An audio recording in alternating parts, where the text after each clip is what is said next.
Welcome to the Real Review, sponsored by PickTalk and Parametric Studios, where you get some of the latest happenings, real thoughts, and real perspectives in the world of film and television.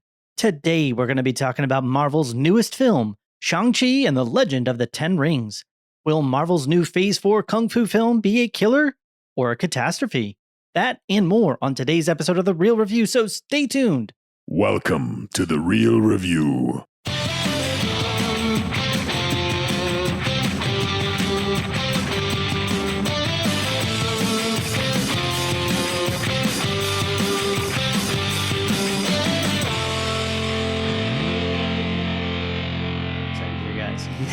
Too excited about it. Is it weird that when I was watching, so this was like one stupid thing. I have these weird like things that pop in my head sometimes when I watch movies, and they're just like random pieces of, I don't know.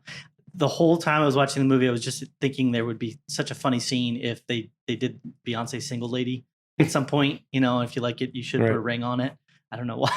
Oh, because of the rings? Yeah, just because of the rings, the 10 rings. You like it, you should put 10 rings on it. Yeah, that doesn't sound as good, unfortunately. Yeah. So you had a chance to see, both of you. Did you guys see it together, or was it? No, I saw it. I saw it Thursday night, first night. showing, 6 o'clock, Dolby Cinema. Very nice. Felt really nice to be back in. The Dolby Cinema. I haven't gone back to the Dolby Cinema in a while. There's times where I love it, and then there's been a couple times where it was like almost ear-piercingly loud. Oh, really? Like, yeah. Like I just a little, and I'm not like that guy who's like, turn it down. It just was like the only time I felt that was Dunkirk in the IMAX. Yes. That was literally like, but you know, he's had I don't know. Did you see Tenet in the theater? I did. Yeah. I saw Tenet in the theater. There were, you know. That was this so is loud. like His mixes are always so hot. It's crazy. Yeah, there's a running problem where I agree with him as being, you know, the director. That's how he wanted it. I get it. Yeah. But at the same time, I literally cannot hear this dialogue. It didn't ruin the movie, but Dunkirk wasn't about the audio. It was just shrill. Yeah. Like, yeah. I would agree. But yeah, I don't know if you have any thoughts on it as a music guy and the audio That's guy. why I stopped going to theaters a lot. But I've been twice now this year, it's which is more than like the him, last 10 years, and it's been perfect. So that's good. Yeah. No, I've never had a problem. Literally just this film. But it was only, I think, one part in Tenet.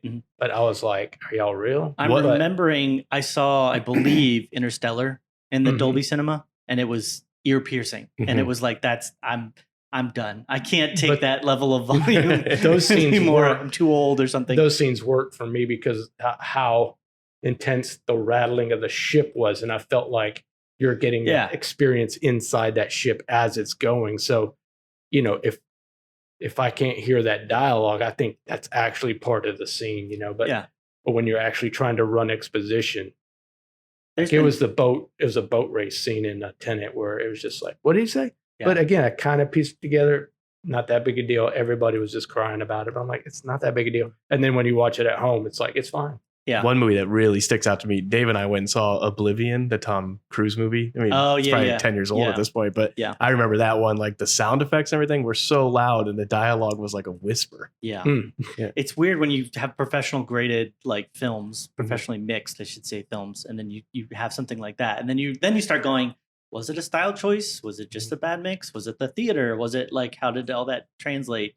Sometimes I think it's just a bad mix in the theater. I mean, to be honest, I think sometimes, but I've watched Oblivion again in my setup, which I think is like 100% the best it can be. And it's the same problem. It's the same problem. Okay. Yeah. See, that's when you know, it's got to be something that they're choosing to do for some reason.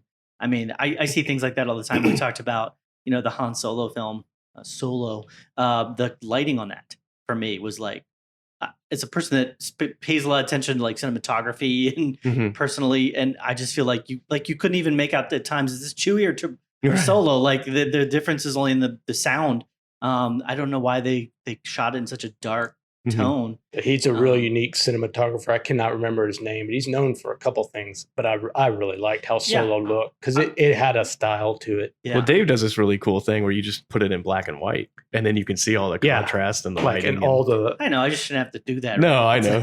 No. I just prefer everything in black and white, basically. But gotcha. When you watch a film like through my monitor, I can just desaturate everything and adjust a couple levels. And well, don't watch Wizard of Oz because that's going to make no sense. It's going to ask you. Oh, yeah. Seeing where it turns into colors, you're like, what changed? It looks the I don't same. get it. I don't get it. Or when it turns to black and white, everything goes color and then reverse it. Just kidding. Rogue One in particular, watching black and white. Yeah, I enjoyed Rogue One. I have to try that out maybe. I'm gonna actually, I might send you some stills to maybe post this. Okay. It is gorgeous. But anyway, it's a gorgeous film anyway. That's but cool. on to Shang-Chi. Yeah, I feel like we need a little jar, so when we say Shang, we all have to put a quarter in. Is it? Because I'm going to say Shang. They're Shang-Chi. changing it, but yeah, I've said Shang-Chi. I'm not gonna get uppity about it. I mean, maybe there's somebody culturally that's gonna get a little uppity about it. We're doing our best, folks. We're not, we don't speak Chinese. By nature, tomato. Let's move on. In the movie, they Japanese, but Chinese is completely foreign. Yeah, what? Oh, in the movie, they Don't train us well because the character's name is Sean. Yeah, right. So it's Shang. That was a funny bit, though. Yeah, but it's a nice way to train the audience, right? Mm-hmm. Yeah. So I'll do the brief rundown of the film, and then we'll get into it a little bit here. So Shang-Chi, the master of unarmed weaponry-based kung fu, is forced to confront his past after being drawn into the 10 Rings. It was directed by Destin Daniel Cretton. Cretton. I don't want to call him a Cretan if it's not his actual name. It stars Simu. I'm going to butcher these. Simu Liu. You just say it with confidence, right? As Shang-Chi. Nailed it. Tony Chi Wai Wang as Zhu Wenwu. Aquafina, I can do that one, as Katie. Ben Kingsley as Trevor Slattery. Awesome. Meng'er Zhang as Xiling. Fala Chen as Li. Michelle Yeoh as Ying Nan, and a bunch of others. Probably one of the only. There was a couple that I recognized that I'd seen in other projects. Aquafina obviously has been in a couple things. Michelle Yeoh, I'd seen on Crouching Tiger and a bunch of others, classic Jackie Chan movies and stuff like that. Beautiful, except for the Star Trek Discovery stuff. Yes, awesome, but that's not her fault. That's absolutely, yeah. And then the reintroduction of Ben Kingsley, sort of back into the MCU, if you will. I thought that was pretty cool tie-in there. So what were you guys' expectations? Kind of going into this one. Very, very low. Very low. I would say mine higher than Dave's for sure. Yeah. As is Ross, by the way. Why? Yeah. Why did you say that? Well, because Marvel's been going 20 years now. Yeah. Like you just, I expected more tie-ins. 12 years. More, but, 12. Yeah. I mean, still 12. How many movies? The Afghan War, bro. This is Marvel cinema. But, I just expected more tying in. Gotcha. Yeah. I could get that. Yeah. I think my expectations were closer to probably where Dave's is. I just had it's hard to say that when you have no familiar with the property that your expectations are low, because I'm the kind of person that's like, yeah, try something new, do something different. But that's kind of how I was, because it's Marvel, and Marvel's Spider-Man and all the people that we've come to know and love in the Marvel universe and are famous for so many different properties. And Shang-Chi is something that I have like no familiarity with. Well, you're more familiar with the comic book. Yeah, comic stuff I love. I mean, I'm a huge Paul Galassi fan. That's the main artist on it back in the day with Doug Moich. Talk about names I can't pronounce, but that's one great writer. Great comic team. They've done a lot of stuff throughout the decades working together. But I love Paul Galassi stuff, and that stuff is just awesome looking. So have you read the comic pretty significantly? A long time ago. So I'm talking kid stuff, like 11 or 12, maybe. Okay. So my recollection of it is very different, but there's a lot of, global espionage stuff going on, but with the 10 it was a lot more nitty down and gritty. Like I wanted it to be more like a Daredevil feel, like street level violence, and just hard hitting. Yeah. I thought so it just, to me, it just had that Disney glaze over it. And I don't mean that as a bad thing, but it's just like, it was like Three Ninjas Kickback. We're not fun, or Surfer Ninjas, Surfer Ninjas, Nazi ninjas, or whatever. Yeah, or the original Teenage Mutant Ninja Turtles. I mean, but actually, I thought that I loved that film. Yeah, I love that first film. Yeah, that had some really good. Wait, which first film? I'm confused. The Ninja Turtles. The Ninja. Okay. Yeah. The first live action. The live action. It went dark. I mean, they some really dark. Ernie Reyes Jr. Man. Yeah. He's a badass. Yeah, I mean, I've looked into the production. Obviously, this isn't a Turtles podcast, but I'm a big Turtles fan for the most part. But they really tried. They talked about that in the second film. There was a lot of pushback in the first one being too dark and being too gritty, and there's death and there's cursing at times, and so they made with the second film. They made it purposeful. choice to make it more kiddish. You know, yeah, the second like one, it was like dark, but I mean, Shredder as a cult-like figure, like if I was lost and alone, I would join the foot, you know, like I mean, the first one we have them, you know, just offered a lot. Their main sensei being tortured basically and killed, and then the second one we have, you know, what's his name up on stage doing the. That's what I was going to say. Yeah. Turtles go. Can you imagine being in that boardroom where they're just like, it's not kiddish enough. We need something else. What do we got? And somebody goes, Vanilla Ice. He's perfect. Yeah, he's great. Yeah. You mean Rip Van Winkle? Rip Van Winkle. Yeah. No, I don't know if that killed his career, but that was definitely a bad. No, but I just love I love the costumes. I love the animatronics in the face. I mean, it was just so believable. We were spending a lot of time on Ninja Turtles, but Splinter specifically, like I remember, we can spoil Turtles, so we can't spoil Shang-Chi yet. We will in a little while after we let you know. They learn martial arts. That's the spoiler. And they like pizza, and they live in a sewer. But I mean, reporter. Splinter as the character, like I really felt for the character, like, and it's like again animatronic puppetization. I don't know how they did it exactly. I think it was Henson. It had to be probably some. Seems like his stuff. Back then. But it just really sold the drama. Like, and the Foot Clan this seemed is insane. real. This is Teenage Mutant Ninja Turtles, and I love. I don't know. Anyway, I agree. Yeah, getting all the kids to join the club and be the Foot Clan. I mean, that's what I'm saying. Yeah, like it was the runaway story, kid. Right? You know, it's like an A and a B story, right? You have this kid that's run away, and he's got his story, and then and then a C with April O'Neil, but then you have the Turtles and Shredder, and so it was like, and they stuck it really in the Turtle and Shredder world. The fighting felt real, like it didn't feel forced, but it felt real. I think they did a great job with it, but we're talking. Now we need a Turtles jar. So there we go. Every time we talk about, I mean, it ties in, I guess, in the sense that that's a property that could have gone very cartoonish, but chose to be more adult. And I do think that this film, Shang-Chi, to bring it back in, it did have a bit of a childish kind of more heart. It's more of that Marvel simplicity, and I hate to put in those terms, but a lot of Marvel films are like that to me. Yeah, it's a formula. Not so much a formula, but like maybe a formula. You're right, but it's just like, not that I needed to see blood or somebody's arm cut off, but like it just, when you don't have that stakes to it, you know, like I'm not scared of him. Like, oh, they're on the scaffolding. I don't think everybody's smiling. Yeah, I mean, they're literally fighting, and not that there's anything wrong with this, but they're fighting with bow staffs, right? Basically, one of their main fighting forces fighting with, which maybe ties into the comic book, but I mean, it doesn't feel as violent. I mean, maybe if you're like knocking people's heads off or something. I don't know if we're getting into the negatives already, but whatever those ninjas had, it was like a half, like looked like a climbing pick or something, but it had like blue lights on it, and like those were never a threat to anybody. Yeah, I mean, I don't know. We don't have to get into the spoilers too much either. But we're also coming off of like Mortal Kombat, and one of the characters had the same thing that Scorpion uses in Mortal Kombat.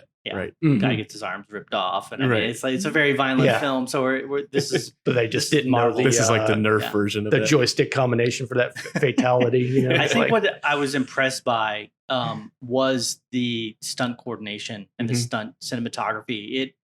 It really felt like a well choreographed kung fu movie. You know what I mean? They did their homework. They brought in the right people, I think, to show them like this is how you do kung fu. There wasn't somebody showing up the set going, "We'll do it live." Yeah, exactly. Like if you looked at the whatchamacallit, Iron Fist, right? The fighting in that was so horrible. It was like one punch, a kick, and then a spin, and that's it. And this one was like, no, they're going to have prolonged quality fights with, like, obviously they're using strings and things like that, but it never felt bad. I gave Iron Fist a pass because I think there was it's a long time ago. I can't remember. I think they had like production issues where they did. Yeah, they only had they literally had people showing up on set, learning their fight choreography when they were about to shoot it. And it's like it was like an insane shooting schedule where Daredevil obviously took its time. I'm just talking about the end perspective of it. Like both of them could have been successful. One of them was, and whether that's due to the production timeline or whatnot, it definitely felt like they did what they needed to do to get the fighting good in Shang-Chi. And I love that. I mean, that opener, I was like, I'm in 100%. Like that 18th century conquering phase. Yeah. I was like, and I'm glad that they didn't I don't know if whitewash is the word people would use nowadays. They didn't make them speak English. Like it, starts off 1,000 years ago. The whole it's subtitled act almost. Yes. When we were kids, if they had done that, everybody would have spoke English. Right? Yeah, I would agree. Yeah, I think so. The goods of it were, for me, I had low expectations, and it's like completely blew me out of the water as far as my expectations go. Went a lot higher than what I would expect. I do think it wasn't like my favorite Marvel film, but it did a very good job of kind of bringing a new side to the Marvel universe that we haven't really seen or explored. I mean, they've hinted at this 10 Rings organization, and we don't really have a big kind of martial arts side to fighting. I mean, it's all mostly just kind of boxing with some kicks at times. So it's kind of nice that they're bringing in a little bit of the different side of the diverse culture and things like that with the styles of fighting. That was some of the good. I also really liked, for the most part, I would say for the most part, I liked the plot. The plot was just, it went in a very good direction for me. And I felt like they gave the right amount of time to let things be heavy or weighty in the plot and the story. It's like, it kind of starts in this very simple place, and you're thinking like, how can they expect? It's like, well, it's very obvious, bad guy and the good guys, they're going to fight. But then it goes and kind of like throughout it introduced new elements that I wasn't expecting and took you in directions that I wasn't expecting as well. So I enjoyed the plot as well. Yeah, and I think the relationships they build between the characters was done well, acted well, I think, which really helped. Yeah. You felt like they were connected. Yeah. That was one area that some of the acting was great to me. Some of it was a little, I'm just personally, I think this is a personal preference. So I'll huge caveat to that, just saying like, this is my own personal thing, but I'm not a big Awkwafina acting style fan. Same, yeah. It was just, most of the time I've seen her, it gets very grating very quickly. And it's just kind of that like, whoa, that's crazy kind of style that I just like, it just gets on my nerves after a little while. I mean, maybe that's what it's supposed to do. Well, I don't think she was bad, but like you're saying, like every time you have a situation like in that bus sequence, which was phenomenal fight sequence, you injected that comedic element, which is not bad, but again, it just, to me, deflates all the tension. Right. From the scene. And now I'm like, well, because like there's that scene, man, where that dude just pushes her and she like hits the window and falls down, and he just like blows up. Shang-Chi we're not trying to spoil anything. Right. Well, I would say it's in the trailer. She came out very sassy, which kind of got annoying to me. Yeah. Right. And then I got used to it, and then it felt like they just ran out of things for her to do. It really did. Yeah. She kind of faded. Her role in the story felt very similar to like a Jane from Thor. It was like, you're kind of a love interest, you're kind of a sidekick, kind of a comedic thing. And then by the end of the film, it's like, well, we're searching for relevance for you because you don't really, we could talk more about like her specific plot structure if I wanted to, but I'm trying to stick it more to like just the acting style and stuff. I do feel like I've seen her at like a 10 where she's like over the top Awkwafina. And this was like more like a 7 level where it wasn't like, I'm rolling my eyes constantly every time she's saying something because it's so ridiculous and stupid. But there definitely was a couple moments where it's like, okay, she's like too silly for me at least, because it removes the tension and it takes the intensity of the scene out. I would have seen somebody like Parks and Rec, the lady that plays April, like that kind of character. I think I would have enjoyed that more in that role. She's more dry humor. Yeah. I will say I saw it with my wife and she really liked that character. So maybe it's just like a male-female perspective kind of thing. Totally might be. I'm here sitting here saying her style in general has never really appealed to me. So if it's something that it does appeal to you, I'll probably enjoy it. But like in contrast to like Ant-Man, the comedic relief in that to me just worked because they all just vibed, and again, it didn't deflate the tension. Yeah, and he's his own comedic relief in a certain sense. Everybody else is serious, and he's the dumb one. And the way it works in this movie, she becomes like the Jar Jar Binks to me, where she's only there to try to get that life and laugh and relieve with tension. Ant-Man, he has a big role in the film itself because he has to accomplish certain things as Ant-Man. Whereas in this one, it's like, okay, you're kind of just here for those two purposes to me, which were like the comedic relief and the romance, the romantic potential angle there. So that was a minor gripe that I had. Some of the acting was a little just in general, like it was okay. It wasn't awful. As much as I loved all the fighting, and really thought that it was just spot on. And I think that they picked people that know how to fight very well. There was 2 aspects of it that I can't get into 2 more, but with Shang-Chi's character, played by Simu Lee, there was some aspects to just him as a person that I would explain maybe later. I felt like he was a little bit too old for the role almost. It felt like he was like a 40-year-old trying to pretend to be like a 20-year-old. Did they say how old he's supposed to be? I don't remember. I feel like they do say his age. Oh, that dude looks 26. Are you kidding me? He did not look 26. Yeah, to me. I would say Really? mid-30s. Yeah, like late 30s, maybe early 40s. I guess we could figure out how old he actually is. I don't know, Yeah. but I'm just saying, to me, he didn't look like he matched well with Awkwafina as far as ages. Like, she looked like she was, mid to late 20s. He looked like he was but late to 30s. me, he just had this. He's 32, by the way. Okay. Yeah, he to me, he had like a young energy about him. Like I thought, a lot of that was wardrobe and the things that he's saying. I think the way that he's acting, it was just his little physical look to me. They Marty McFly Jr'd him. They kind of right, did. like the oversized coat. Exactly. Yeah, like he looked agreeably like 32. I would say 32, 30. I mean, some people just, to me, look older than their actual age portrays, and I think he was like that. The only other thing was it was more of an acting choice, and I understood it later in the film.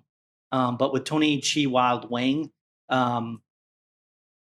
I really enjoyed him in the movie. I enjoyed him. At first, he was so somber, Mm-hmm. and he was just so serious, and is it was like that the dad? he almost Yeah. he was almost depressed and kind of like the whole movie, and then I started to understand why. Right. Once you understand why, then that made sense. And to me. once they, like, I was talking about the relationships they form, like, you feel it. Right. They But do a good prior job. to that, I'm Yeah. like, you're such a depressing Right. character. Like you're ahead of this like 10 Rings organization. You're like this. Immortal. You would think you'd be bombastic and Yeah. big and like, take up the space that you're in. But he's kind of just like, oh, I'm just, oh, I'm so sad. And it was just kind of like, that was a minor thing. So, It's kind of like what do you get the guy that has everything? Yeah. And that's how he was. he Like- kind of was. Yeah. I guess that's true. Yeah. Your dead wife. You're dead. You get your dead wife. Yeah. The only that a I'm trying to Star think Wars any joke? other sort of kind of negatives without spoiling too much. I think the last would just kind of be the music. The music really didn't do much of anything for me. I thought I was happy to see a score Yeah. for a change, especially with Marvel movies. It's all Dave's talked about this a lot too. Like, it's just 70 throwback over and over and over again. It's nice to see a score, but it was a very forgettable score. Exactly. Yeah. It did really not. There was no thematic elements that I wasn't like. It just kind of blended in the background, which makes it an okay score. Like a bad score is going to stand out and draw you out of the film. A good score is going to just blend in and kind of elevate the scenes, which it did. But a great score is going to be something that you're like humming. It's got a melody in your head.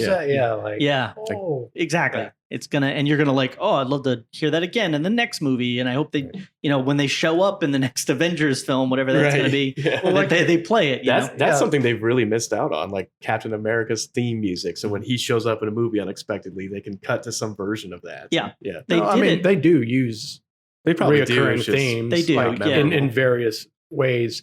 In some But, of the films, that's the thing. Not all of them. And this was one they But really didn't. with Shang-Chi, I thought it did a good job of like representing the Oriental aspects of the story to modern day to everything else. But like you're saying, ultimately not anything that stood out. But I just thought it served the film well. But nothing that.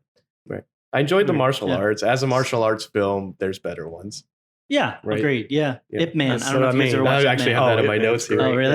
Yeah, I'll No. just read you what I have. That's my favorite kung fu movie of all What's time. that guy? I just flat out was tell people. Yeah. Chirrut Imwe in Rogue One. Yep. I love him. Oh yeah. Yeah, The I have- fighting in that's great. They didn't use I don't think they're known for in that first film they didn't use any wires.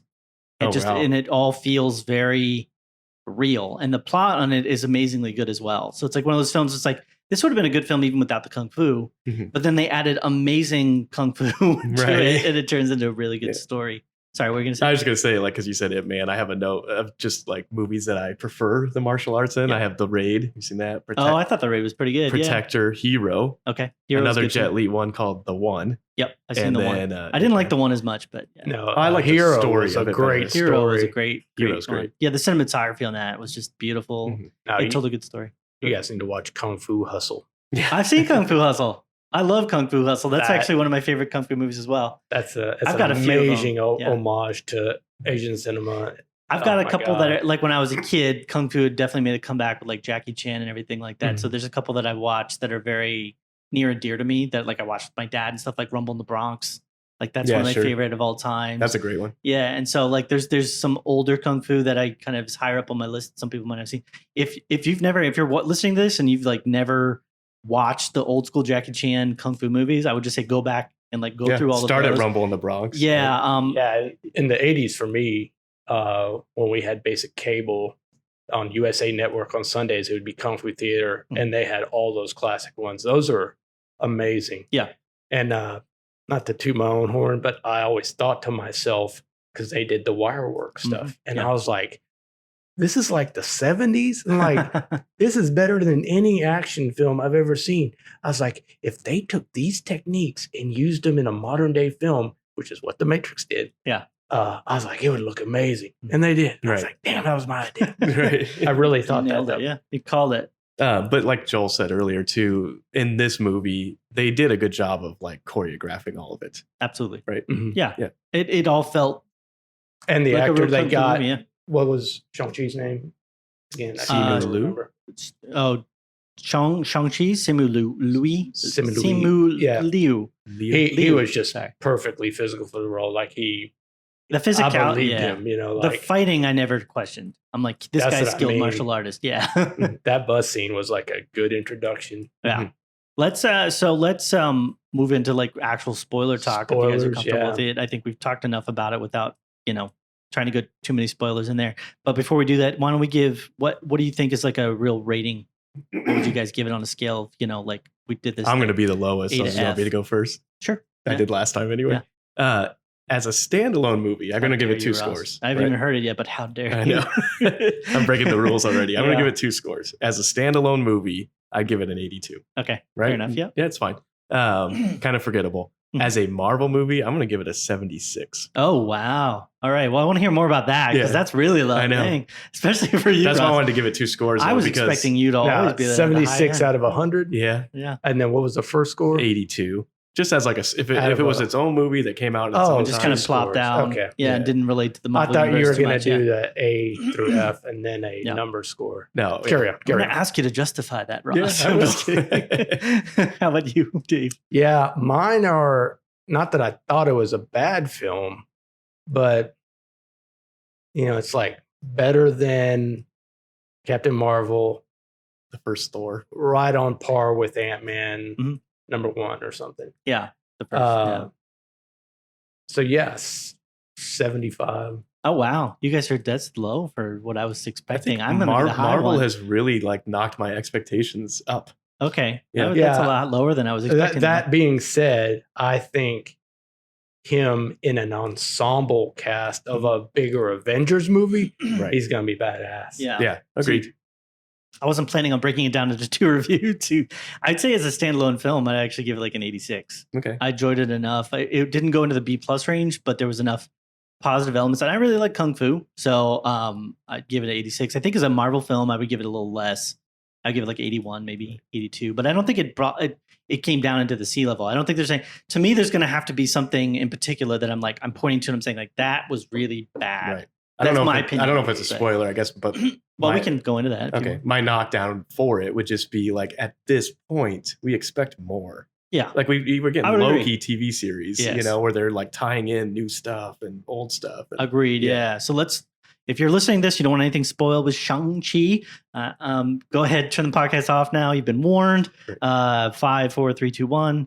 And Awkwafina dies. Yeah. Twice. No, she doesn't. There were times where I was like, that might be nice, but they get married.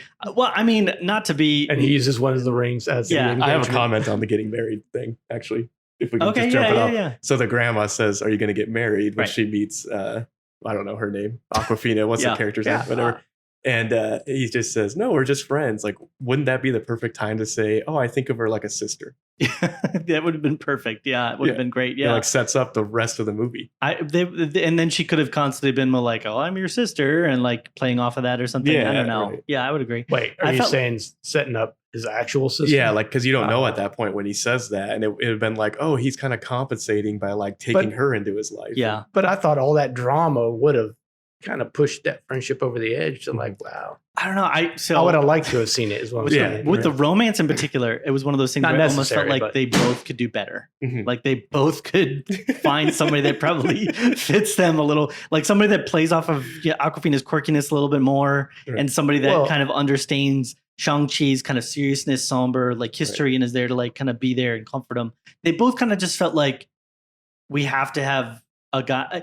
I'm just going to say this. Like, this is my personal opinion. It almost felt like he needed a guy. Like, it needed to be a guy character that he was more friends with, and that they were just, the guy was, it's more like Spider-Man and his buddy. Right. You know who would have been That's what it felt like. Who would have been perfect would be the guy at the Fight Club that meets him at the elevator. I was like, oh, this guy should have been the friend. That would have made a lot more sense. And then you would have felt a lot more desperate, where he's like going into the situation where it's an unknown. He's by himself, and then he connects with people, as opposed to bringing in this Awkwafina that has no history in any of this, doesn't know kung fu, is going to be an extreme potential. He knows she's going to be in danger, and he's still just like, okay, yeah, I guess you're going. It's like, and the reveal of like him being like a badass kung fu fighter, was just kind of, that's crazy times. Let's go. Let's do something else. I thought that was a good reveal. I mean, no, for her reaction after it, it was just not. So I thought the payoff was going to be this. This is like getting into kind of nitpicking story, but like it's why it's good, but it just, to me, could have been a little better. So like she tells that story about him almost getting that fight in high school way back in the day, and that kind of explains it to me. Like so she's a friend from high school that you don't have a reason to not hang out, but you grow apart eventually. Sometimes you do. Yeah. But it made sense. So I loved their friendship. But she got in that dude's face and started singing Hotel California, I believe. Right? Yeah. To stick up for him. Mm-hmm. So after the fight scene in the bus, I'd be like, and I stuck up for you in the high school. You could have done that. Damn, are you crazy? Nothing. I liked that. Not only that, there was no impact from their past really. Not only on the that, relationship, but that whole scene could have actually happened in the movie, and his reluctance to fight or something, and she gets in the middle of it to kind of stop it. Yeah. And then again, it would have been a more immediate, like, I risked my life, and you could have just like. That's an old like additive, right? Like show, don't tell. Yeah. They could have shown us that. But I will say, like, I've always been a proponent of like James Brown, I don't know karate, but I do know crazy. So I liked that, like, at least she had that mentality too. I meant that could have been, to me, that could have been done by any character, but I like that element too. Yeah. I mean, it's kind of like the Chris Tucker, Jackie Chan in there. He doesn't know how to fight really at all. And he's fighting, and Jackie Chan's like kicking butt, and then he's like, I'm going to go crazy. Right. I think to me, what I would rather, this is a personal opinion, obviously I'm not the filmmaker, but I would have rather have seen less time for Awkwafina and more emphasis on the backstory with the crazy demon thing and like what that is, where that comes from, why that's there. Yeah, they spend a lot of time on the father in the beginning without Shang-Chi at all. Which I was okay with, because it did set up very nicely the backstory and the history, because they had to play out some of that. They had to explain, again, why... No, again, showing that 1,000-year conquer. Right. They had to show why he's such a depressed dude, because he's lost the love of his life and his family was broken apart. So, like, that was important to me. I'm like, you really set that up very strongly, so...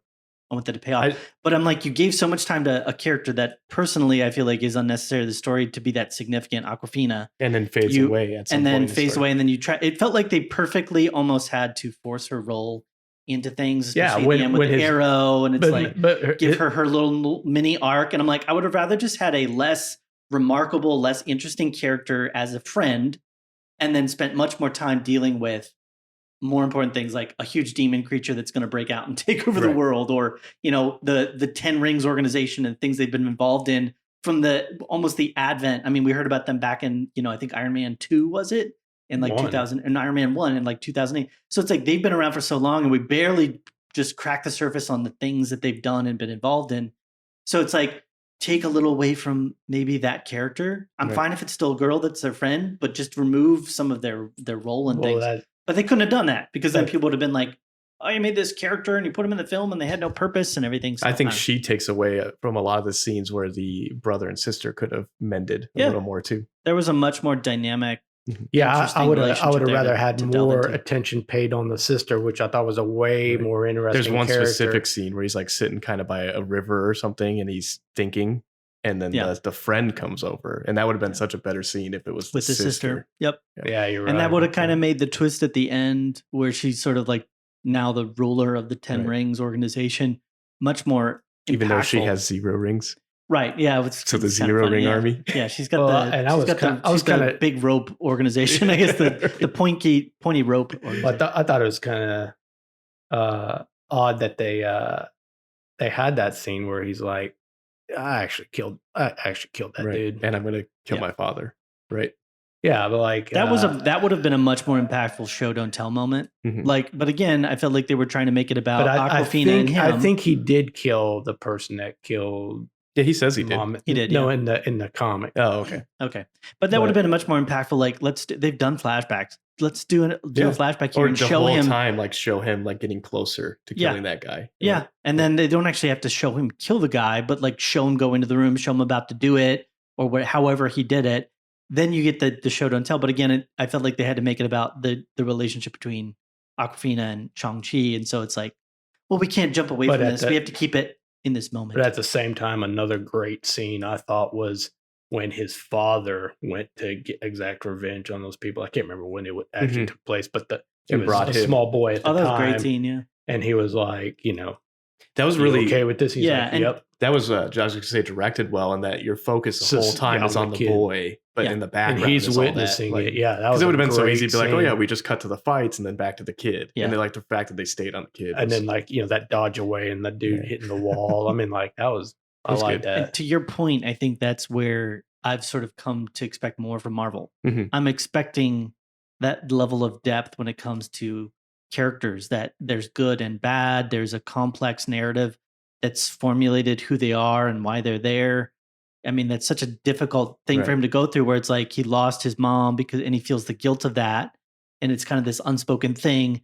So then he feels like he's forced, not just because it's dad, but probably because it's his burden to carry, that he has to go and help track down the people that did it. So it's like, it's such a depth. And then you have Awkwafina, who's like, I don't know what I should do with my life. And I'm just going to shoot an arrow at a dragon. And it's like, even when he brings him in, he's like, and you come too. Oh, I know. It makes no sense. And it's like, he hates people like you, except your plot. So you're part of the plot. So you have to be here. My whole thing You're part of the plot. So you're not going to get taken by the demons. Instead, you're going to shoot them in the throat. Sorry. No, I was going to say Marvel sticks to the formula. And if you think about it, like Black Panther has the general with him, Captain America has Winter Soldier, Thor has Loki. Like there's all these pairs. Yeah. And so like, well, we need a pair. Who do we got? And somebody's like, that Awkwafina girl's real funny. Right. Probably. Yeah. And it felt like somebody was like, well, she's funny, but we also have to maybe have like a romantic tension. Right. But then she's also got to have her own story. It's like in Spider-Man, is it Ned or whatever, or Nell? What's his friend's name? Ned seems right. Ned, I think. Yeah. He has no, like, he's in the plot. He's humor. He just kind of shows up at times. He helps move things along, but he has no real significance. Right. Like if he was there or he wasn't, it probably would have worked out about the same. That was kind of more along the lines of how I saw this role could have been done, because there's so much other bigger things going on. So much other bigger stuff going on, not just with the main character's backstory, but with the 10 Rings organization and the demon things. And I keep harping on that, but that's such a big thing. Just focus on that. Don't make it about a side character that has real no significance. Well, I think it works better. And if you need, last thing, I apologize. Yeah. But like if you need a strong female to have a specific role in the plot that carries weight, just make it the sister. Like it can literally just be his sister. She had a good, interesting dynamic story of like being left behind, being looked over. It's like, and they could become. I mean, that was a badass introduction with the Fight Club, Yeah, and that was. But you're right. She should have been more. I will say, when they introduced the sister, I'm super thankful that he just looked up and he goes, "Sister." Yeah. Instead of like having him fight and then she Scooby Doos it and takes the mask off and it's like, you just got beat by your sister. Yeah, that would have been bad. Yeah, I was thankful that they were, because we all knew. I knew. You knew that she was going to at least be there. I didn't know she was going to be running it, but like. Well, no, but that the fighter coming in. I didn't know she was going to fight her. I didn't know. I knew he was going to see her there. I figured she was going to be fighting. I didn't think she was going to be running the organization. I thought that was a good twist. I thought she was just going to be fighting there because she's like just trying to survive and make a living. So, but it was a good twist because then it sets up perfectly like she's capable of running the 10 Rings organization. Yeah, but I still don't know who sent the letter. If it wasn't her, Yeah, they never say. That is true. Why would his dad send a letter to get you over there, but then you attacked him in San Francisco or wherever the hell they were either? And can we just talk a second about I don't know why they said the job itself of a valet? Yeah. Is this a I feel like this is personal. I liked how they brought him in. I mean, how they just run the Ferris Bueller. It was silly. You can't do that with Lamborghinis, man. No, you can't. You were fired on the spot. Yeah. The minute you leave that parking lot. Yeah. Thought about, again, those are little things. I agree. I thought she was just going to drive it to a parking stall, but be really aggressive when she does. Ramp, like up a parking garage. No. But instead she's like, Ferris Bueller to the city. Yeah. My joke scene would be she really wants to drive it, and then she's ultra careful, and then when she parks at the very end, she opens the door and hits something. That'd have been funny. You know what I mean? But that whole scene doesn't car chasing. I'm saying, you cannot do that. They set up something that doesn't pay off there, where she's like, "I'm a great driver," and they show her being a good driver. Yeah, and then they're on the bus. Yeah, she could have driven in the maze. Yeah, in the maze. She was driving in the maze. Never mind then. But that's what I'm saying. I feel like the other payoff was on the bus where the the goes down. And she just sits there. Work then. Yeah. I didn't think you think that would be her moment to be like, I got this, don't worry. Yeah. And then eventually Shang-Chi says, go drive the bus. But it's like, she's so strong and independent. Why didn't she just be like, I got this? Yeah. You've already shown me being a good driver. I think that, to me, that was where her arc should have been. Like a more balanced character in the story that had the right amount of weight on it. Because it's like, you have A plot, B plot, C plot, and there's a certain amount of emphasis, and each character has their own arc.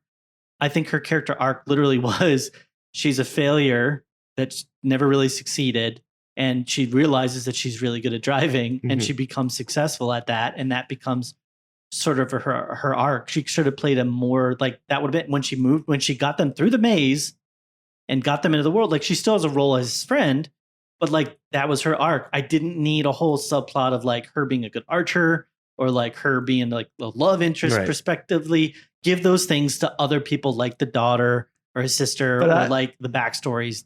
Give more emphasis to those things. More time. I actually liked that dude that trained her on the arrow. I thought those are funny scenes. I would have been fine with her. I got to do something, but to make her that a part of her main story, where she gets the kill shot. Yeah. I'm like, okay, I would have actually probably given that to the daughter. I would have let her be the one that did the kill shot and then let him be the one that finalized it.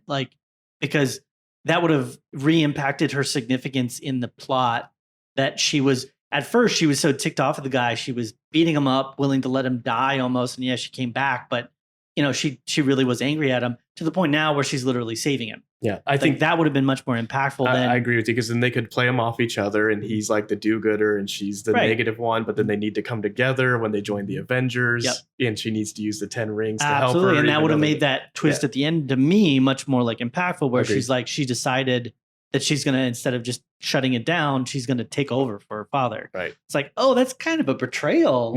As it was she really didn't have much else to do. Oh, look at the graffiti. It's not like her operation. More people, more girls and stuff. Yeah. Yeah. It's not like her operation in Tokyo, which I don't know why it wasn't Mandrapore when they introduced that in Winter Soldier, Falcon. Yeah.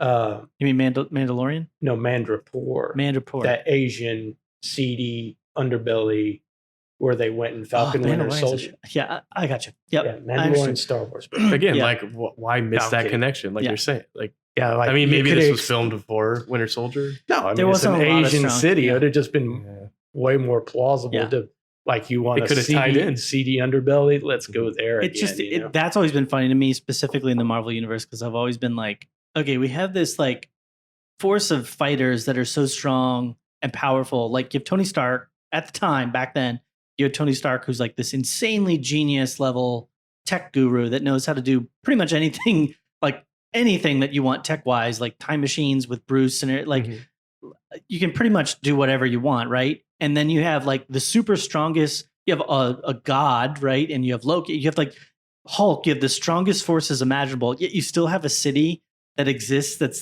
this crime infested. Right. At a certain point, you just kind of have to all right, I'll just give that to you. Because there's no way if a force like that existed, that a whole entire city would exist of that nature. Right. It's like, no, they're just going to go in and arrest everybody. Like, no. They deal with cosmic threats. Daredevil deals with crap like that.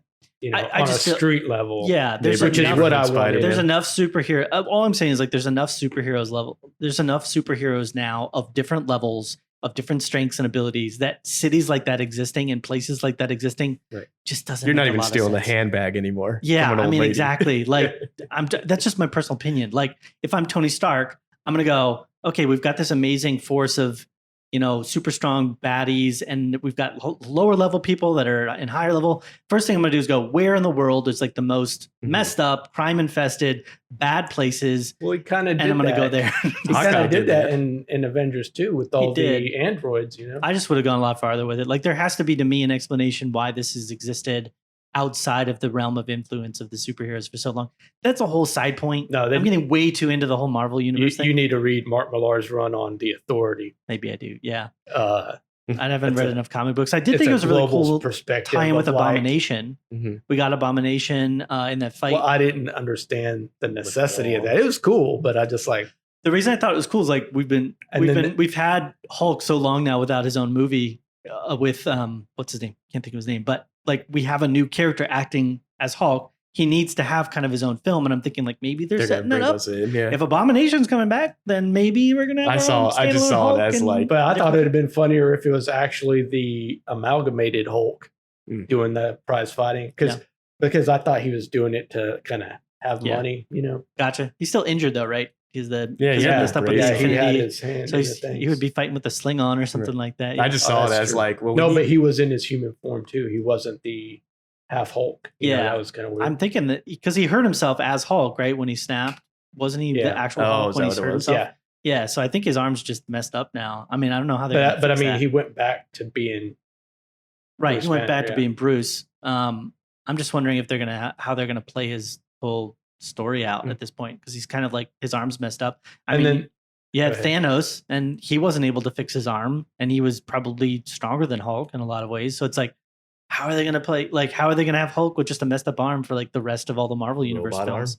What was that? Robot arm? Yeah, they give him that'd be crazy. Yeah. But if I'm wondering why am I red? I have a red arm like Star Wars. But you just can't go back into those whatever that Supermax prison was where Thunderbolt Ross, had all the prisoners, the supervillain prisoners.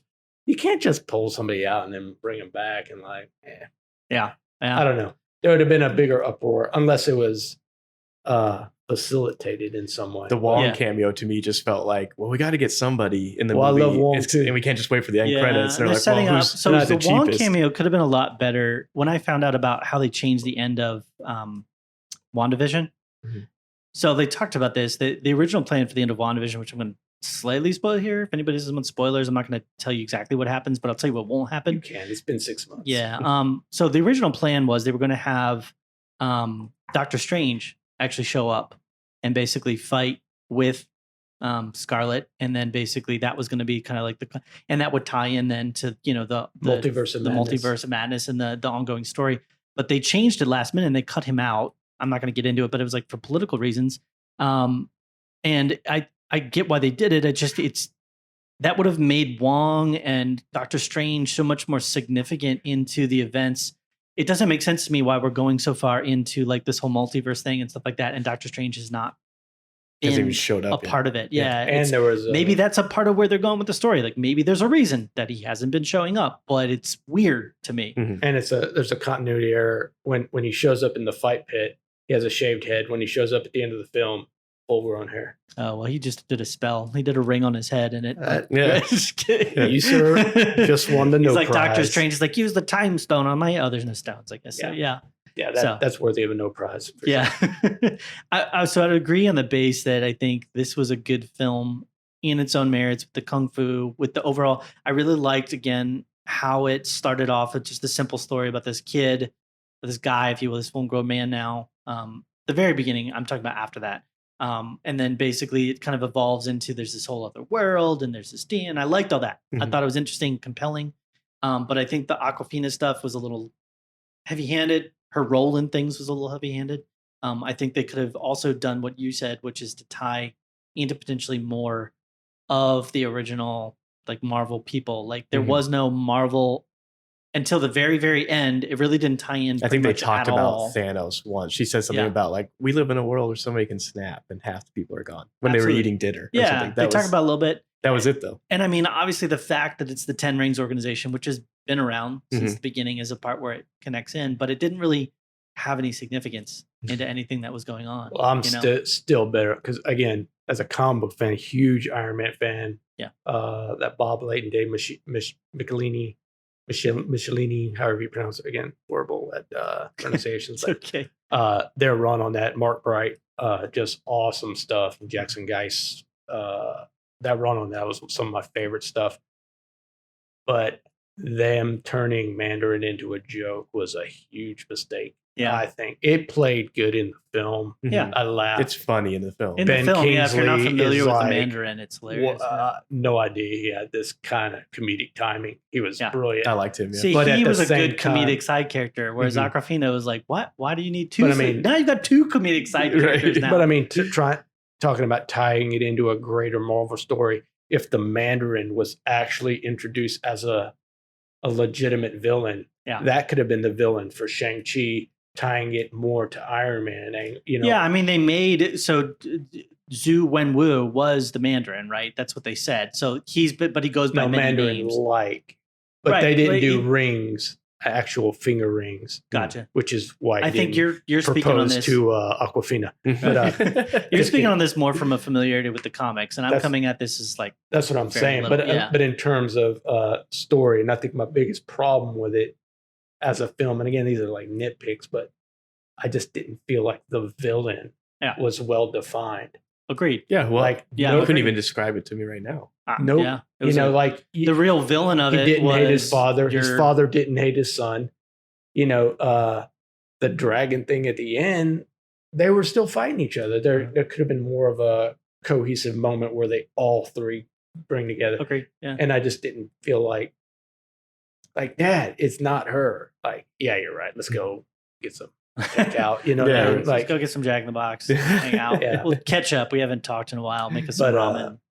But I again, trying to make it more of a nitty gritty film, like a hard action movie. Yeah. Which think about the tone of Winter Soldier. Mm-hmm. So it's possible. They can achieve that level of. Like I felt dread with Captain America dealing with Winter Soldier. Yeah. So if they introduced like the Hand, you could have brought Daredevil in. Yeah. Could have brought some Iron Fist in. Yeah. And then that would have been like the organization that they have to all come together and fight. Yeah. And again, just trying to build more seeds into the Marvel universe. Which is my gripe with my biggest gripe with exactly. Yeah. I mean, at its core, this is because that whole third act to me, it's kind of a Fast and Furious film. It's about family. Yeah. Like it's all about it's about the role of family in your life, the betrayal, the good, like what it does to you. My life one ring at a time. Yeah. I like the intro. I like you see him as an adult and he's working out in the morning, right? Yeah. And then you pull up in the Lamborghini and you're like, oh, he's all flashy, but it's not him. I liked that. Yeah. One of my things I have here is that when they're going back in time at the very beginning, they say 1996 and they show a scene from there. Yeah. And then it says present day. And it's like, well, why timestamp this? Yeah. You're like, what if somebody's watching this 20 years from now? So yeah, but the past is always going to be 1996. The present day is when you're watching it that day. I don't know. It just seems weird to like specifically, present day? Specifically, like why not just say 25 years ago? Yeah. 25 years ago, and then leave present day. I agree. And then they're going to be like, well, there's no cell phones 25 years ago. I don't know what, but I don't know. I did the math pretty quick on that, by the way. It was good. Yeah. That's pretty awesome. I think overall, it would have been nicer to have this tie into a bigger Marvel narrative. And I was thinking back on it, and I'm looking at their Phase 4 plans and their Phase 5 plans. And I think some of it is me trying to like lower my expectations for Marvel and be like, look, I shouldn't expect that level of buildup that we had with Infinity War. Like I shouldn't expect that to always be the case. They're starting to like little inklings of maybe some bigger type enemies and baddies, especially with we have the Eternals coming out and there's I'm excited for that. Yeah. So maybe that's when we'll start building towards something like that. But this almost seems like right now it's like shifting. It's like we're shifting everything around. and we're kind of moving people and places and putting things in places to maybe get a bigger that's what I'm saying. Like what I thought about Ant-Man. Good. Yeah. Just whatever. Never a big Ant-Man fan, whatever. But I thought Paul Rudd did great. Yeah. But so you take that movie and then the Ant-Man we got in Civil War blew my mind, and he stole the show. Yeah. The comedic timing on that, yeah, it's good to meet you. I'm shaking your hand a really long time. I know that people are Captain America. Very true. I just don't want to have to think about this movie as like, this is part 1 and there's going to be 3 of these. Right. I think that's where I'm trying to be very like giving to Marvel and be like, well, okay, well, we had 3. But they're going to make 3 of these, and the second one will be darker. But it's before we had, much of the Avengers. But it's easy to forget that took 10 or 11 years to get a payoff like Endgame. Yeah, I think and I think a lot of people are expecting that high. People are expecting that. I mean, if you read the comments, if you're connected to any like pages that people are talking about, like fan theories of what's going to be happening. I mean, everybody's like, everybody's like, oh my gosh, it could be this, or oh my gosh, it could. Every episode, they're like, it's going to end with this big thing, and and there was all this talk about how this one could end and tie into, and it's like, no, there really hasn't been any of that. It's like we're kind of setting up a few things here and there, but for the most part, it's like at this point, it's like I'm done trying to make big theories about what's going to happen next to the Marvel universe. It's too early. But man, they nailed it with Kang. I mean, we've still got happy with that. So we've still got some last like residuals of what's been happening with the story from the original Infinity War. I mean, we've got what's his name, Samuel Jackson's character is like Nick Fury. Nick Fury's like floating off in space, headed to something somewhere. Jules. Yeah, for some planned purpose, so that's a whole big thing. And then we've obviously got the story of, the Guardians of the Galaxy to finish up, like how that whole thing resolves now with Gamora being, herself, but not, that didn't make a lot of sense. It's like, it seems like it could just she could come back, but nobody else can come back. That could probably just be a webisode or something. Yeah, right? I mean, and we've got Thor and his kind of like new lease on life, if you will, and kind of going out and doing his thing, and Hulk. So there's some aspects that like we have to continue on, and I understand they have to set up some new pieces. It's tough, again, trying to rein in your expectations when you're used to seeing a big story being developed to being back at a point where it's like, all right, I need to just watch this as a film, and then eventually we'll start moving towards a much bigger narrative story or something. Which is why I gave it 2 scores. Yeah. As a standalone film, it's higher. As part of the Marvel thing, it's lower. Yeah, I would agree. And it's a decent Kung Fu movie. I mean, there's better, if you just want a good Kung Fu movie, you're going to get it. Like, you just look at some of the ones we talked about, Ip Man or Hero or something like that. Just go out there and watch those films, and those are great. Have you seen Barry Gordy's The Last Dragon? No, I have 80s not. film. I'll have to check that out. No, I didn't see that one yet. I started watching a lot of Kung Fu when I was like I've watched that like 300 times. Mid-90s. So I was kind of like big on that. I think the first one I really watched was Jack Chan First Strike, and then I went back and I started watching. I haven't watched a lot of the really old Kung Fu. Like that's just a bit too much for me. That 70s stuff is like phenomenal. And I just have a hard time with that. It's a bit too silly at times. A guy flying across the room and chops a head off and blood. I'm just like, okay. Some of them are bad. Some of them are like incredible. Yeah. Like the fighting sequences are. Yeah. You just got to find them. I couldn't name any of them, but the ones that they were playing on old school cable in the 80s were phenomenal. Yeah. Yeah. I really like Kung Fu Hustle. We talked about that. It's hilarious. If you like Kung Fu and you watch that, it's just hilarious. It's just flipping. It's really funny. So I know people are going to be split, but when the dad meets the mom, and like she's the only one that can actually like put up a fight against him, and you can see in his eyes, and he's like, oh my gosh, like I love this woman. Yeah. And you kind of think that she's falling for it too, but then she like. But why would she be in love with him? Like it may be an initial attraction. It's like he's a conqueror that's killed thousands of people. What's the attraction for her? I get him. Right. He wooed her was the implication that they gave, like he kept coming back, which that didn't make sense either, because it's like, I thought you had to follow. Yeah, how did you know how to get back? Yeah, how did you know how to get back to her? Because you had to follow a specific, and then she was blocking the entrance. I want to talk about this. So there's a secret path that you need the jewels for to get to the path, that didn't make a lot of sense. But then there's also a secret path that people that live there know how to get in and out of. Right? Well, but it also still, you need to drive really fast, and only one car fits in this small gap, right? Yeah. and you need to floor it. So how did you get in before cars? What? Yeah. What? There's how did you get 7 cars? How do they get so many cars in at once? Well, it's magical. So I think if you were running, it would be with that speed. If you were, it's all relative. Really? Because I would have just walked then. I've been like, I'm just going to walk. Because it seemed like then it wouldn't let you in at all. Right. But then how come it's like you can't slow down? You have to go at a certain speed, right? And I did like the overhead shots. I thought those are like a maze. I thought that was a really cool idea. Then that's what people were saying online. Well, why didn't you just fly over it? It's like, and that's a point too. What boggles my mind starts to go like, is like, okay, so you need to get these 2 jewels. Yeah, it made it really complicated to the kids instead of telling them what they're for.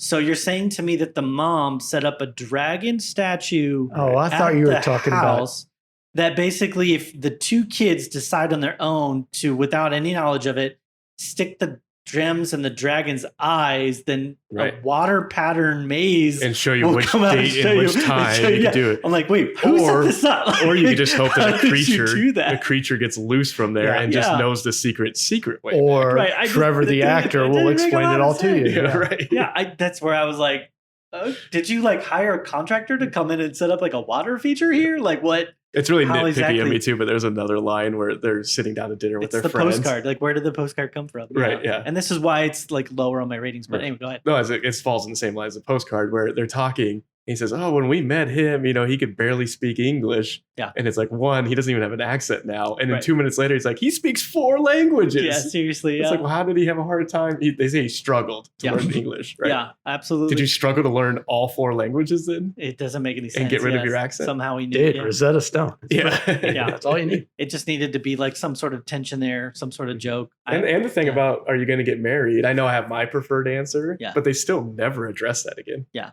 Well, like I was fine with, so here's the thing, like the creature that they found, right, with Ben Kingsley's character, I was fine with the idea that that creature would have a knowledge that would allow them to get into the maze.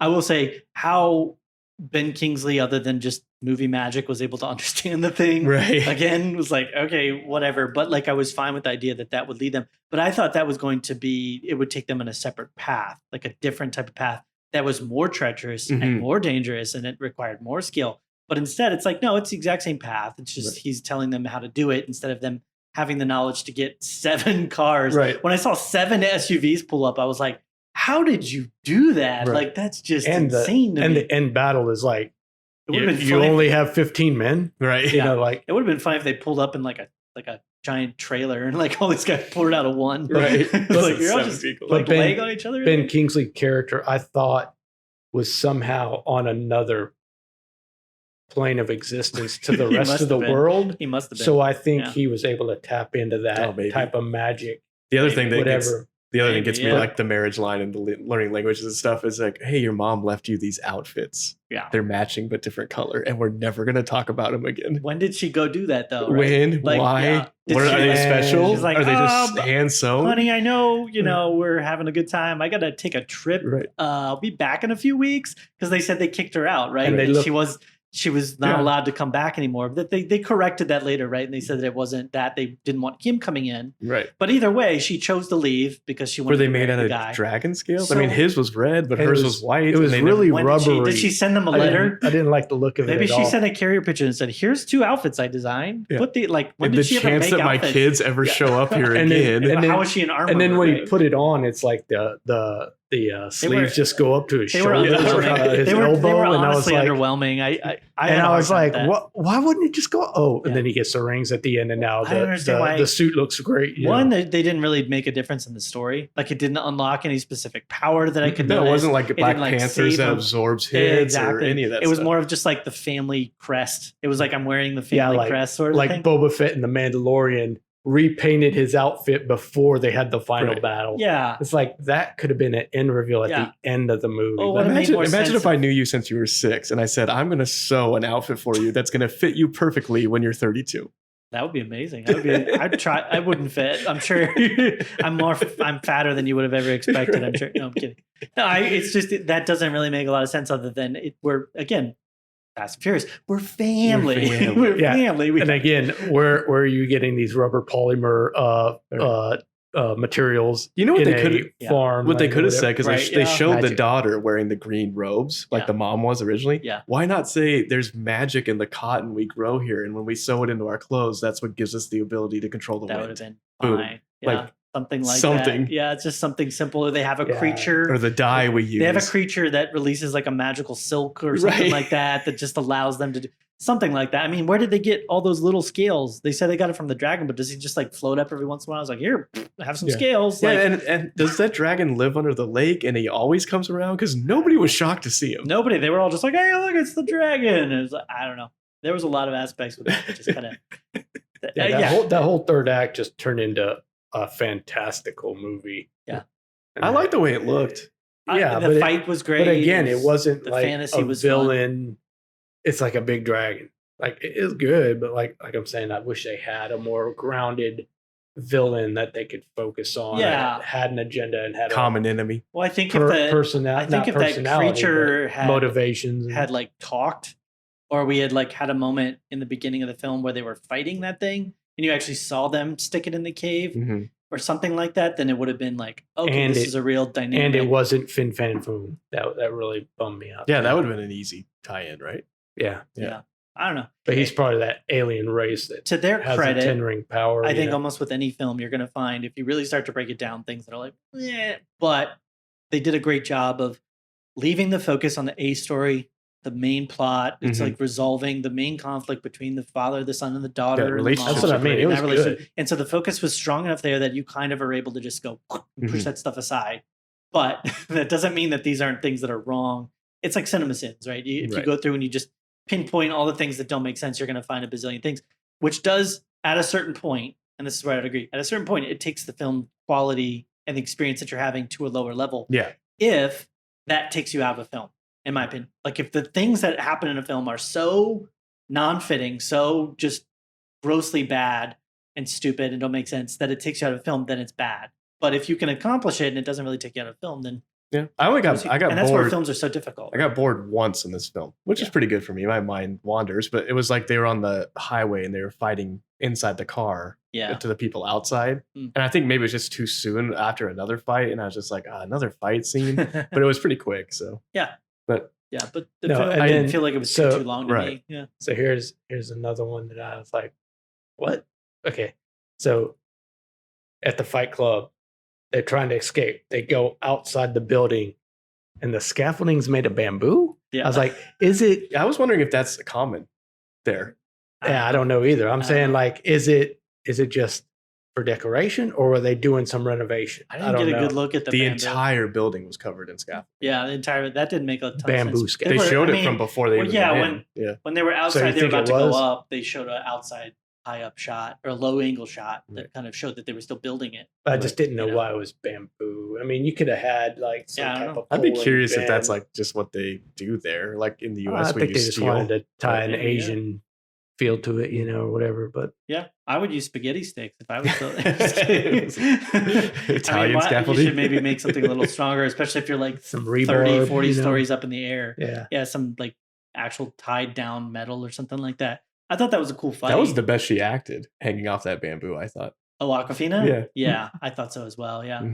That was funny when she started singing Hotel California. Yeah. That was a good and that tie-in. ninja dude was awesome. I wish there was a bigger. See, I wish they had a bigger role for the ninja dude. It was like you had that one moment where it was like, oh, you trained me and I don't want to like hurt you because you were somebody that was like a parent to me. And then it was like, and you're dead. Yeah. Like they just, why did they leave the sword arm guy alive and kill off the ninja character? Yeah. So Ross, are we going to have the Amos conversation now? Yeah. We were talking earlier, for anybody that watches The Expanse, Dave and I both thought that was the same character that plays Amos. No, I didn't think it was him. I knew it was. I did. And then when I realized it wasn't, I was disappointed. That guy is trying to look like Amos. He should have just been played by that actor. I don't know that actor's name. I don't know if I got that. I'll have to think about it. Yeah. I do. And now I'm just not being able to recall it. But Amos Burton is. Can't remember. Yeah. I thought he was a good. I don't feel the weird thing is like this is why really the decision weird. to kill off the ninja character versus the knife arm guy made very little sense to me. He didn't, and there's an idea of like deserving certain outcomes and plots. He didn't really deserve redemption in my mind. Like he didn't really deserve to be saved and to not die. Whereas the ninja character really seemed like they deserved to survive and have redemption literally and have an opportunity. Did he even have a speaking role? I can't remember. Nope. Maybe just literally before you even talked or she or whoever was talked, it was like they were dead. Yeah. So I'm like, and they had to flash back to show and to be like, remember, this person was training him. Right. It's like, why include all those heavy details of who they are unless you've got a significant reason for that? It's like you might as well have just made them a horrible, awful person that you hated and you wanted to die, not well, they trained me and they really did care, and you know, I don't know. And there was a character in the Daredevil comic when Mark Waid was writing it with Chris Samnese. Again, pronunciations, go figure. Yeah, but they introduced I cannot remember his name, like Hakari or something, and he looked a lot like him. Yeah, for some reason the color scheme was all off, but it just kind of reminded me of that. And that's why, again, I'm thinking like introduce the hand, introduce these other elements to it. So I thought he was going to have this bigger role, and that was going to be like, if not the main level boss, like one of the guys he had to get through. And it was just kind of throwaway character. I agree. Yeah, it should have been like a mini boss. And that should have been a mini boss, But the sword guy, like had more of a role, which is like, why? It was interesting enough, and I think the movie is good enough that I'm glad that they're part of the Marvel Universe. I wish there was some stronger ties there because I think I would be more excited to their role in the Marvel Universe if I felt like it tied in a bit more. To even his knife arm could have been like vibranium, and the dad could have been like, at one point in my life, I wandered into a village. Yeah, right? I think the comic book character has 2 knife arms, which does not work in real life. I did like, but that's what I love about actually seeing these characters being introduced. It's like, I know it's crazy, but I just love it because that's how the comics are. I liked when the Soul Eaters were coming out and the woman from the village was like, your weapons are useless. He's like, I got this. Yeah. And then he sees what they do and he like takes his knife out and puts on the dragon scale one. Right. I like that. Well, see, that's where he deserved to die. Right. His hubris had grown so much, his confidence and pride was so big that he totally deserved to die. The ninja person, they didn't deserve it. They weren't like doing anything wrong. So again, I keep harping on that, but it was kind of funny too. Like weird. The thing comes out from behind the dragon scales, the main villain thing. Yeah. And you know, like this village exists solely to keep this thing in that cave. Yeah. And then like when it's over, like they're all dead. Yeah. Basically. It's like the best of the best. Yeah. It's kind of sad. I'm interested to see more in that world though. I mean, they talked about how there's bigger cities and there's more people in that world. About that. And I loved all the animal reference to like Asian culture, like all those creatures are really cool. Yeah, the lions are right. You go look at those ancient architecture. It's all. They were freaky looking. They were like, when I saw that, I was like, whoa, that's an intense looking lion. So maybe it was just fun to see. You know? I'm excited to see more of the story move forward in its own right. Yeah. Than I am in the Marvel That's what I keep saying. Like, I'm not really like. thinking of it as a part 1 of something. Right. But it would be cool if there's the big cities. Like maybe the lions will get into the battles more. And yeah. But he talked about how like, you know, there's research they need to do in the rings. And obviously they met with, you know. Yeah, we should talk Bruce about that. At Captain Marvel. Yeah, I don't know what significance that's going to play. Yeah, like. I didn't get what they were trying to say about the ring. No, is it like from another universe? Because there's even even Miss Marvel or whatever. And I'm well versed in the Marvel universe, but I still don't know what you're talking about. Even Captain Marvel. I was thinking they were made of vibranium or something, but then I was like, well, pieces out. I'm out. But the technology obviously seemed otherworldly and how it like floated and stuff. And I'm like, she said she'd never seen it in any of the universe. So that to me was like implying it's from somewhere else altogether. The multiverse. That's what I think. They're probably going to go with. Yeah. So, and then she pieced out. And Bruce was, I don't know. They name a couple things like, is it this? Is it from Wakanda? Nope. Yeah. Nope.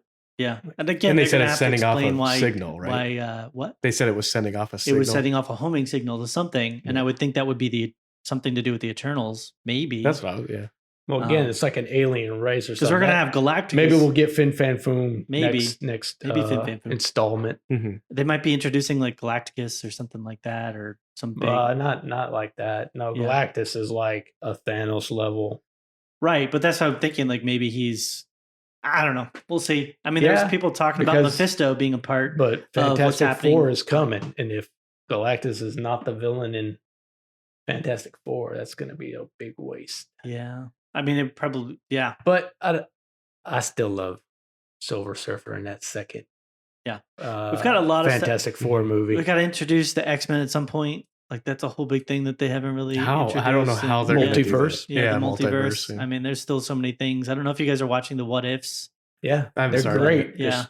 But my only problem is always they're too short. Yeah. My big they're so great though. Fear is like once you go to like, because everything gets heightened, right? The tension, the scale, the baddies, everything gets heightened. It's like once you go so big that it's like multiverse, then it's like, where do you go from there? Mm-hmm. And it's like, I don't know. No, I think they're gonna, like I said, the multiverse is needed because of the actual situations between not owning properties and buying Fox, and now having that. It's gonna work. And people out getting perfectly. Old. People getting old. It's like, oh, this is the whatever from this dimension, and that's the whatever from that dimension, and but at a certain point, it's kind of like just you want to attach to a character. And no, believe me, it gives them immortal life. It does. Well, I don't want to be bogged down, except for Uncle Ben.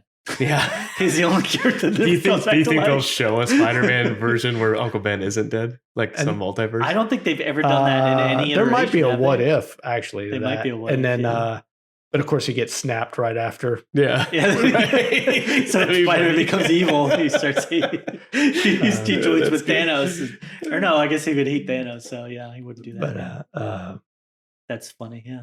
No, but I think it's a perfect vehicle to introduce the rest of the Marvel universe. And again, 10 years of having maybe a third of the Marvel universe, and that's what we got. Yeah. The first, imagine when they have them all. I mean, I thought way back, and it was like the first thing that we were driving towards because it was so new, we knew nothing about it, was this idea that there was this SHIELD organization that was forming. And that gave us that big driving focus, even if it wasn't like a big baddie. It was this kind of unknown organization. Just to get to Civil War. And they kind of have something like that right now that they showed with the end of Black Widow and the end of Captain Falcon. They're hinting at Soldier. Thunderbolts. Right. And they were hinting at that being like a bad organization that's kind of rising up. And so we have a little bit of that. And then we've kind of got these inklings of like a few different plot beats and story elements with different characters. So it's like they're doing things, but the nice thing about the original is that it was like driving towards one specific focus. It's like you've got a thing that they're trying to do. So right now it's just if everything feels lost. You know what they could be setting up for that I didn't really think about is like the 10 Rings army. Like we've never seen a powerful being that also had like 10,000 people supporting. Yeah. Normal people, right? Yeah, maybe. Yeah. I don't know. Well, I mean, just on Earth. Yeah, Thanos like we just haven't seen that yet. Yeah. So it could be. Well, they couldn't get rid of the 10 Rings organization because I think that's going to play out into other other show-related bad. Did everybody see the short with Trevor in prison on Disney Plus? No. It was like a extra on like Ant-Man or something. I can't remember what film it was. But there's a scene of him in prison. Well, you really need to go watch it real quick. It's like 10, 15 minutes long. But again, Ben Kingsley, comic genius. That's why I was excited to see him in the film again. I liked him in his role, yeah. But it addressed how they misappropriated the 10 Rings. Yeah. And they dealt with him in prison. Oh, okay. And I won't give it away for you, but I'll take a picture. Part of me it's a great film short. It was unbelievable. Because we have a couple new different iterations of superheroes coming out. Like we have Miss Marvel, which was sort of brought together through WandaVision, I think, right? Her character.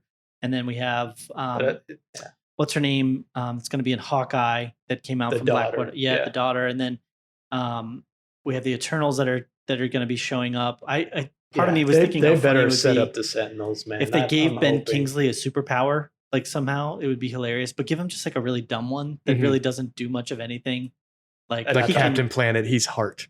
Like, exactly. Yeah, exactly. And that would just be so hilarious because he would always show up with like the best of intentions, and he'd be like Heart, and it would do nothing. And it would be like, thanks, buddy, but you're not really helping. Yeah, he's like baby fire is. You know, he's like, no more like a Gleek from the Super Friends. Yeah, he has like no real significance. And another or something. Another scene that made me laugh was when he was dead. There you go. Sorry. Oh, the Professor X right there. Yeah.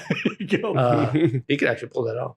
But when he was playing dead and the little animal dude was like, oh no. And he's like, I'm acting. Yeah, he's that was pretending. Good. Yes, it's my new acting role. Yeah, I thought that was fun. He'd be a weird Professor X, but he would fit the role. I mean, he can read the creature's mind.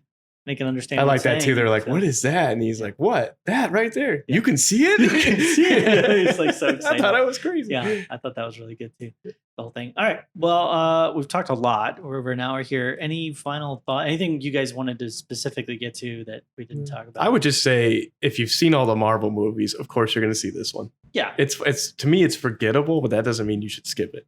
Yeah, it's forgettable in the sense that I think we're looking for a larger narrative with the Marvel Universe, and once that eventually plays out, it's going to kind of fade into the background with like the more just standard. I mean, there's that for me with some of the Thor movies. I mean, especially the second Thor, even with like the second Iron Man, like a lot of them just kind of blend in. Go back and watch Thor: Dark World. It's really freaking good. I did not enjoy it. What's the first one? The second one. I didn't like that. It really sets up Thor and Loki's relationship.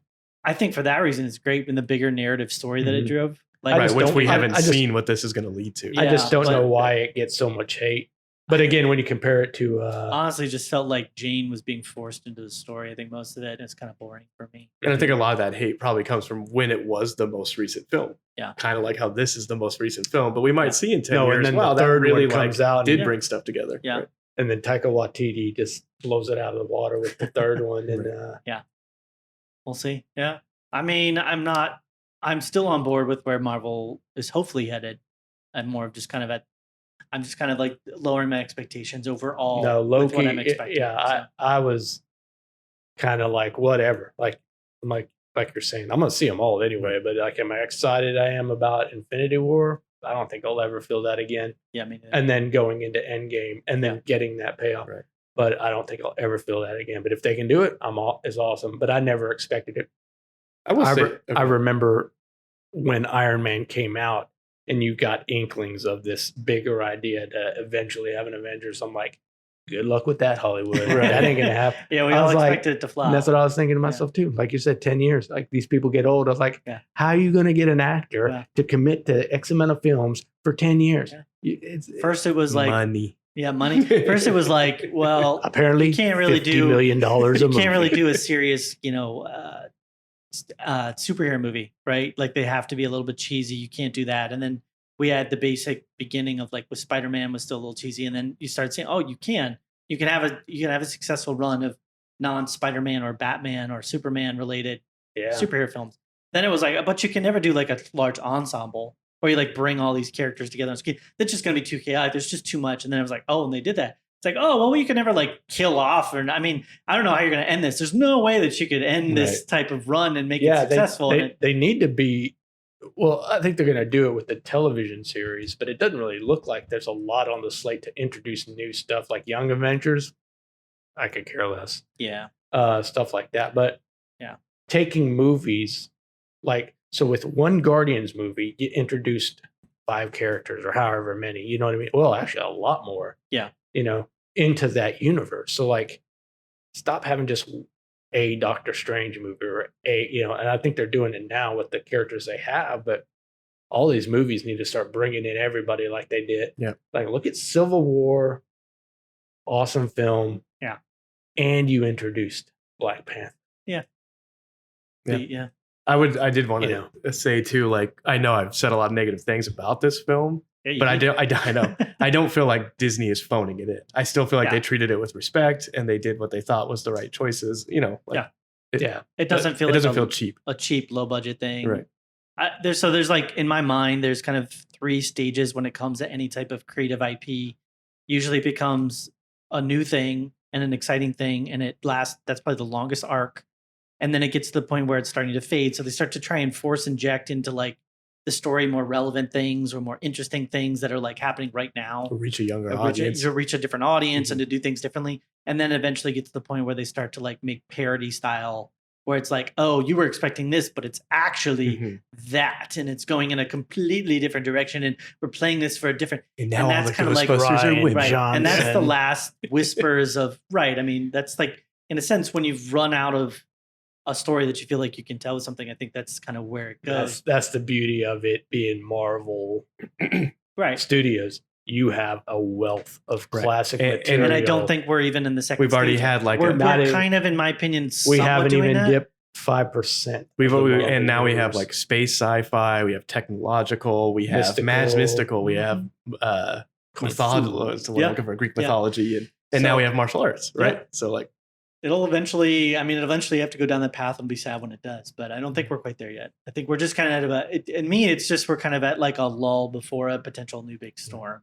We haven't got to the character yet. What's he do? He unties your shoelaces. Exactly. Yeah, something like that. Yeah, like I don't know. We'll see. What's the next one on deck? Is it Eternals? Yeah, and then Spider. That's gonna have to be back in time, right? The Eternals. No, it goes through time. Yeah, I'm just saying, like, they're not going to start present day. They're going to. I think they are. They're going to have to bounce. I mean, because they talk about why they didn't get involved with Thanos. And, but they're going to give a back history. The trailer shows it's early man to modern day. But and other movies though, not just Marvel. I know we got Dune. I want to see James Bond. Yeah, James Bond. Are we going to try to review James Bond? You guys, James Bond fan? Or no, I like him enough. I haven't watched all the Daniel Craig ones. It's been so up or down. I loved the Casino Royale, and then the second one was just Quantum of Solace just like fell off horribly for me. Bad. I feel like I liked Skyfall. And then I love Skyfall. Skyfall I like. And then the last one I didn't like again. So it's like, well. Except I hated the idea that he's actually James Bond. I like the idea of James Bond as a designation for a 007. Yeah.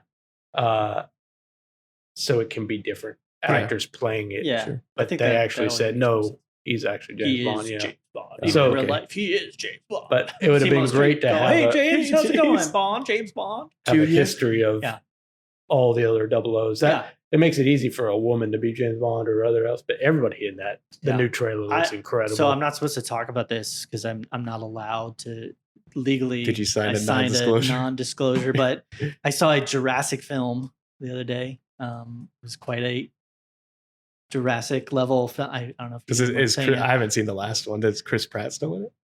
I don't know what you're talking about, but maybe. Is that guy from Parks and Rec in it? Yeah.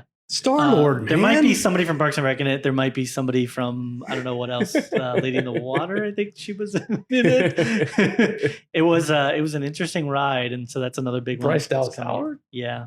Really? Yeah. What? No, she's not in it. What are you talking about? I'm not talking about anything right now. Yeah. What? But yeah. Maybe we'll talk about that a little bit more offline or something, whatever I'm talking about right now. But I know that's coming out next year, I think, is a big one, whatever that might be. Hey, whatever you're not talking about, if it's Dune, I will pay money. Oh, yeah, it's not Dune. I wish it would have been Dune. But I did. We got Matrix 4 coming out. I saw that trailer. It looked like a B movie to me. Yeah, a lot of people are freaking out about it. Dude, did you see that hand swipe of the missile and he shoots? Yeah, I mean, there's cool stuff in the trailer. Here's what they did right with that. I feel like they didn't make it like some like brand new fighter that's like you've never heard it. Like it's Neo, and it's the same world and it's the same story. It did very much feel like, oh, look, the pills again. The pills are back. Right. Oh, look, the glass. Remember the glass thing where he like walks through the glass? Look, the agent, felt a lot of that going on. Callbacks, but what it did well was not tell you anything about the stupid movie. That's true. Yeah. I was more excited when I saw Neil Patrick Harris. I was like, oh, he's in it. That's cool. I'm just hoping they don't. No, when I saw them on the motorcycle and he goes like with his hand to the side and it crushes that car in. You didn't think that? You thought that was a B movie? It looks cool. There's two things that if they do this, then I'll be probably at least enjoying the film. If they don't overcomplicate the story, the first film was simple and accessible and great. Second and third were mind F. See, but that was why one of the reasons I hate about this. That's what I like. They didn't make any sense when you really break them down. They start not making any sense, and I'm not going to get into that. And then the second and third ones, they relied so much on computer special effects. I mean, there was that one fight scene in like the alley. Oh, the second one where they're all piled. Yeah, that doesn't hold up. But go watch that car chase scene on the highway. The car chase scene was good. And there was the staircase scene that was a good fight and everything like that. But anything that they use computer effects. I'm pretty sure they've came out and apologized for that park bench scene where all the agents are cloning. It looks so silly. I literally I felt like I was watching Shrek. You're like, Shrek.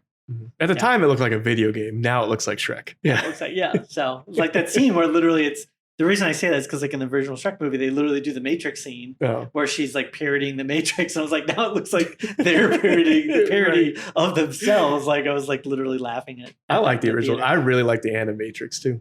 The reason I had a problem with the complexity of the story was the first film literally ended with this guy's a god.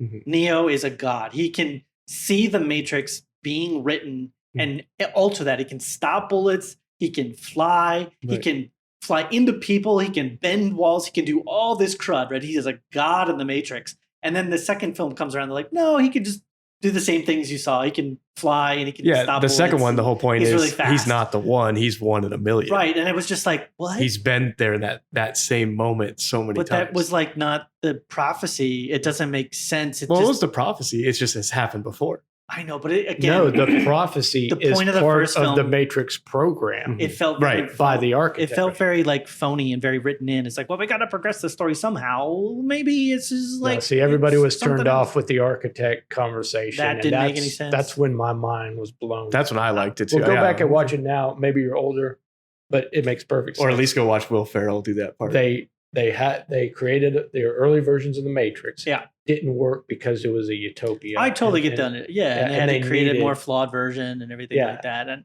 I got that. I was interested. Here's the thing. I was interested in the struggle between man and AI and the domination of humanity over them or vice versa, and whether that was going to play out and how that was going to do. And the story became so much about like the true nature of man and the nature of the Matrix and why we are this thing and they're that thing and why this works in this way. And it's like, it's a story about human struggle for survival. Yeah, and you don't see the religious allegories. And it felt like it just felt like they had to force different narrative elements to change. Again, they left Neo as like this god creature. Why is he only able to do the things that we saw in the first film? Why couldn't he literally jump? Like, why couldn't he teleport? Or why couldn't he literally just recode the Matrix and have something disappear or reappear or whatever? Because if that's his power, right, then he should be able to do it. Instead, they're like, no, again, he can fly and he can move fast and stop bullets. Yeah, but then it would be a boring movie. That's why they had to separate him out. But they that's had to my point. Go on different quests. They nerfed him badly in order to basically allow the plot to continue forward. I would have been much more interested in a plot where basically they prevent Neo from either accessing all of his powers, like maybe the computer's like, crud, super powerful dude, got to do something about it, insert a virus, or he's not able to get into the Matrix. Don't like suddenly go like, well, he was a god, but now he's just this. See, I don't know for sure, so I can't be quoted on this, but when they made the original Matrix, they probably didn't know they were going to get a second and a third. I don't think they did. And that's why that first one's so strong, because it wraps up. It does. Yeah. No, I think they had the stories written. I don't know if it was going to be produced, but it was they shot the second and third. I liked the Animatrix. I watched the Animatrix. Yeah, I liked really like that as well. Great. But had a lot of backstory to it. But and they got some great animators on as well. Anyway. Yeah. Well, we will wrap things up. Do you guys want to give some ways to get connected to you again? We did this last time. Just thevasic.com has all the other links via SSE. Cool. And I'm still Ross Caligiuri at dreamingintheshadows.com. Aren't you going to improve on that? Yeah, right. Totally fine. Cool. I'll put links and everything in the bottom. So thank you guys for checking out the podcast, and it's been real.